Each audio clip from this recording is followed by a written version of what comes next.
Che poeti siete.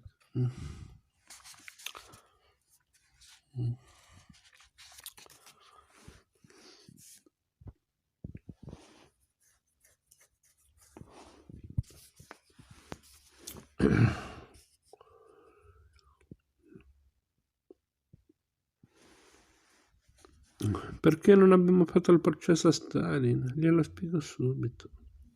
Per giudicare Stalin bisognava chiamare a giudizio i nostri congiunti, i nostri conoscenti, le persone più vicine. Voglio raccontarle quel che è successo alla nostra famiglia. Papà l'hanno arrestato nel 1937 e grazie a Dio è tornato ma dopo essersi fatto 10 anni di lavori forzati. È ritornato con una gran voglia di vivere. Questo meravigliava anche lui, dopo tutto quello che aveva dovuto vedere. Non era così per tutti quelli che ritornavano, tutt'altro. La mia generazione è cresciuta coi padri reduci dalla prigionia o dalla guerra, i quali potevano raccontarci di una sola cosa: la violenza e la morte. Ridevano raramente, restavano a lungo in silenzio e bevevano, talvolta fino a morirne. Seconda variante, quelli che non erano finiti dentro vivevano nel terrore che presto toccasse a loro. E questo non per un mese o due, ma per anni interi, anni. E se in definitiva restavano fuori, c'era un altro dubbio a tormentarli. Perché tutti gli altri sì e io no? Cos'è che non va? Potevano arrestarvi, ma anche mandarvi a lavorare alla NKVD. Lo chiede, lo ordina il partito. Non era una scelta gradevole, ma molti erano stati indotti a farlo. E adesso qualche parola sui carnefici. Quelli ordinari, non i pittramenti. Quelli ordinari, non i pittramenti. A denunciare papà era stato un nostro vicino, zio Giura. Per una sciocchezza, sosteneva mamma. Io avevo 7 anni, quando andavo a pesca con i suoi bambini, portava anche me, mi faceva montare a cavallo. Più di una volta ha riparato la nostra recinzione. L'immagine che ne risulta, se ne renderà conto, è ben lontana da quella del carnefice.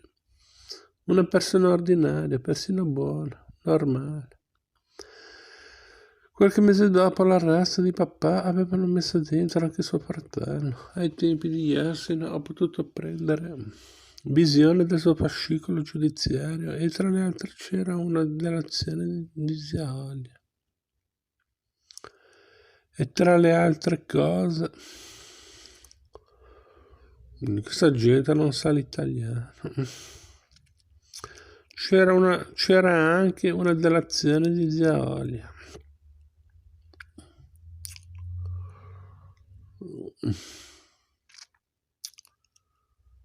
Ah no, perché sì, ho capito il periodo. E tra le altre c'era una delazione di zia Olia, una nipote dei vicini, una donna bella e allegra, cantava bene. Ero già anziana quando le ho chiesto: zia Olia, raccontami del 37. È stato l'anno più felice di tutta la mia vita. Mi ero appena innamorata, il fratello di papà non era mai ritornato a casa, era scomparso.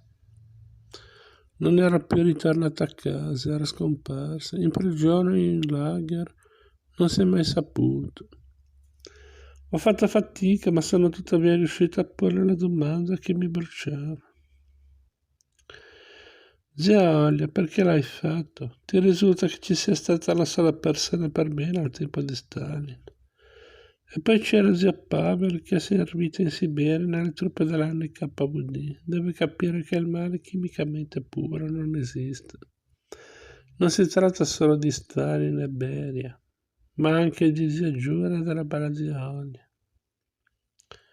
Il 1 maggio è il giorno in cui i comunisti sfilano marciando a migliaia per le vie di Mosca. La capitale ridiventa rossa, bandiere rosse, palloncini rossi, t-shirt rosse, con falce e martello. Portano i ritratti di Lenin e Stalin.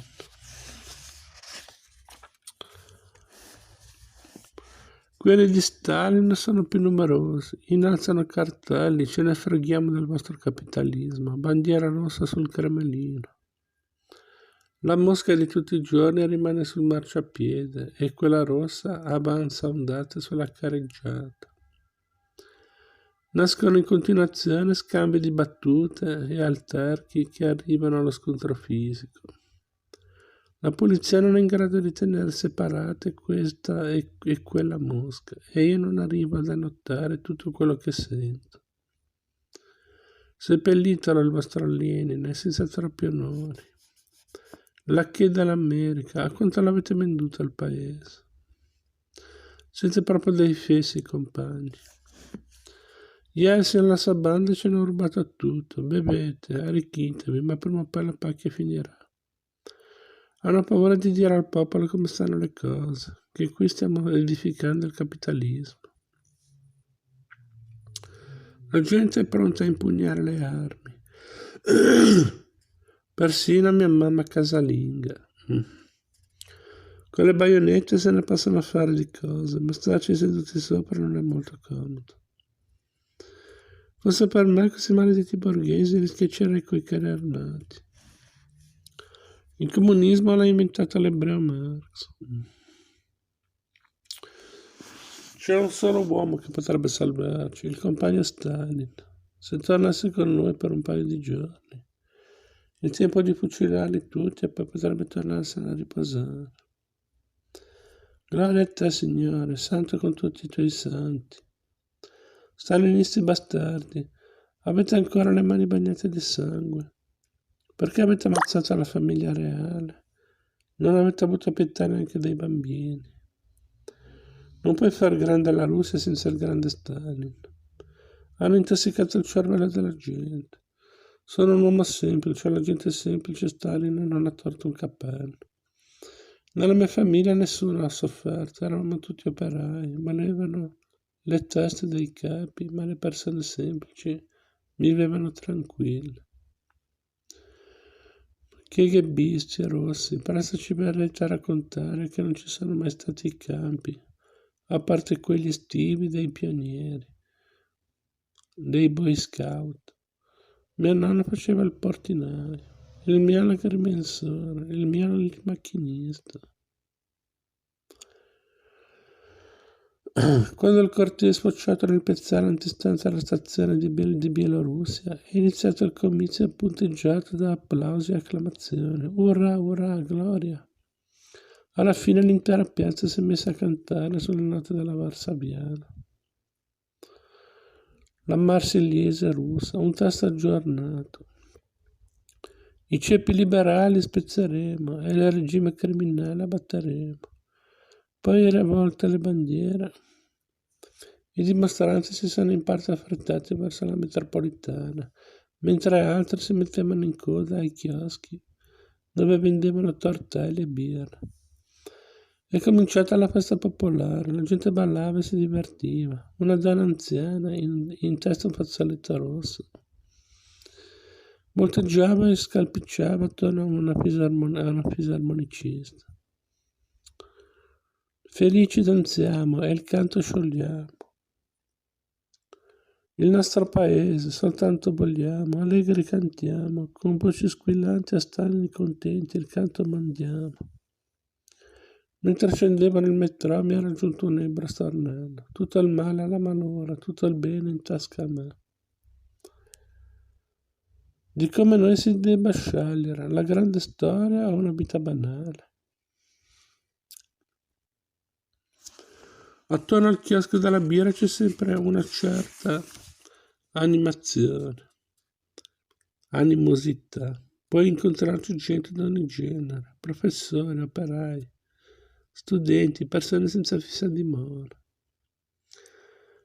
Bevono e filosofeggiano e i discorsi sono sempre quelli, il destino della Russia, il comunismo.